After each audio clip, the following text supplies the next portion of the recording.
ഞങ്ങൾ ബംഗാളികൾ ഈ ഒരു ദിവസത്തിന് വേണ്ടി ഒരു വർഷം കാത്തിരിക്കാറുണ്ട്. നിങ്ങൾക്കറിയോ, 10 ദിവസം ദുർഗ്ഗാപൂജ ആണെങ്കിൽ 5 ദിവസമേ നമ്മൾ കൂടുതലായിട്ട് സെലിബ്രേറ്റ് ചെയ്യാറുള്ളൂ.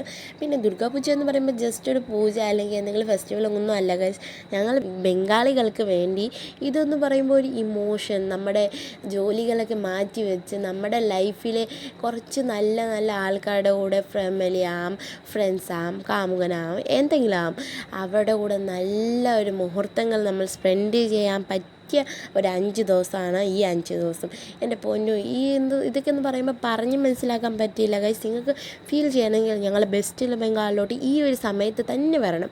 ഇവിടുത്തെ ഫുഡ്സ് അല്ലെങ്കിൽ പിന്നെ എന്താ പറയണ്ടേ, ആ ഒരു അറ്റ്മോസ്ഫിയർ ഇല്ലേ, ദേവി വന്നതിൻ്റെ ഒരു അറ്റ്മോസ്ഫിയർ, ഒരു നല്ല എന്തോ ഒരു ഫീലിങ്സ് വരും. ഞങ്ങളുടെ മനസ്സിലൊക്കെ എന്തോ ഒരു ഫീലിങ്സ് വരും. അമ്മ വന്നു, അമ്മയുടെ ഒരു സ്നേഹം അല്ലെങ്കിൽ അമ്മയുടെ ഒരു മനം, അതൊക്കെ ഫീൽ ചെയ്യണമെങ്കിൽ ഈ ഒരു സമയത്ത് തന്നെ വെസ്റ്റ് ബംഗാളിൽ വരണം.